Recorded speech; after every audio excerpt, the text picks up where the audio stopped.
Hi guys, today we will talk about Atlas Fallen. Atlas Fallen is an upcoming open-world game that has been generating a lot of buzz in the gaming community. Set in a post-apocalyptic world that is ravaged by sandstorms and ruled by ruthless factions, Atlas Fallen promises to be an immersive and action-packed experience that will keep players on the edge of their seats. One of the standout features of Atlas Fallen is its setting. It's a shame we don't see more open-world games set in the sweeping dunes of a great desert, and yet Atlas Fallen embraces this setting stylishly.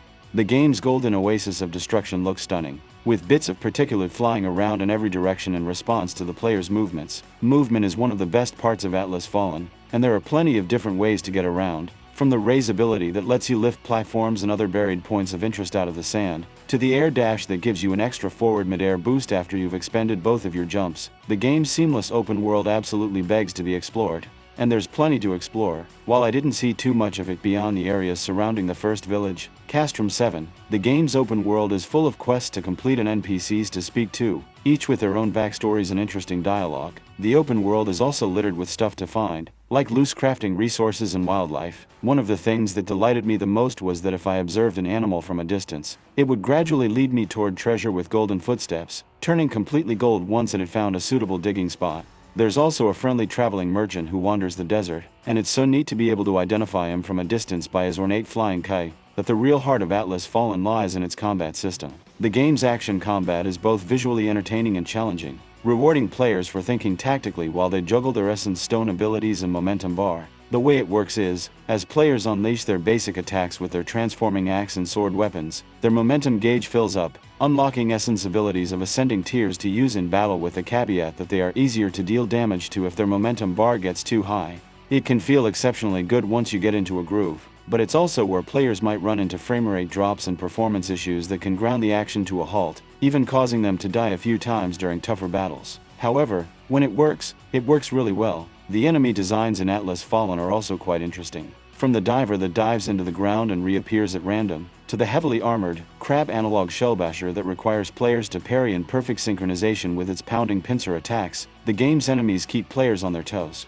And when players finally defeat their enemies, they can unleash the shatter ability that can be activated by pressing both gamepad triggers at exactly the same time when their momentum bar is sufficiently filled up, unleashing a massive hammer attack that freezes and shatters any opponent who gets in the way of it. This is quite the spectacle on screen, giving justice to the wild array of sand effects going off at once as the whirling storm of weapons and movements displace sand in all directions. One of the things that impressed me most about Atlas Fallen is its attention to detail. The world is full of small touches that help bring it to life, like the way the sand reacts realistically to the player's movements or the way the character's clothing flaps in the wind. The game also features a custom character who has come into possession of a magical gauntlet, which is a central piece of gear in the post-apocalyptic story.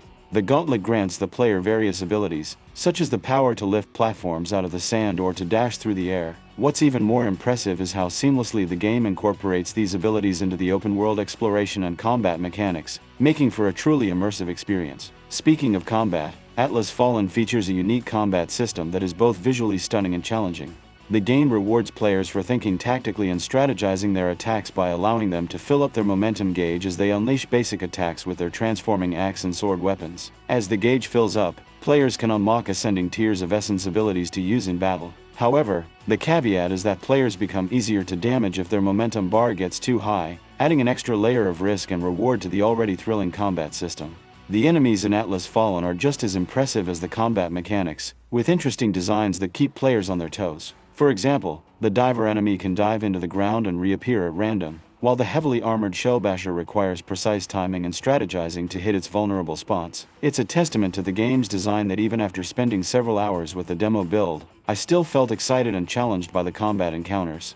But combat is not the only thing that Atlas Fallen does well. The game also features a vast open world that begs to be explored. The game's first village, Castrum 7, is loaded with quests to complete and NPCs to speak to, each with their own backstories and interesting dialogue. The game's seamless open world also features loose crafting resources and wildlife that can lead players to treasure with golden footsteps. And let's not forget the friendly traveling merchant who wanders the desert, identifiable from a distance by his ornate flying kite. All in all, Atlas Fallen is shaping up to be a truly unique and impressive game. With its attention to detail, immersive combat system, and vast open world, it's clear that the developers have poured their hearts and souls into creating an unforgettable gaming experience.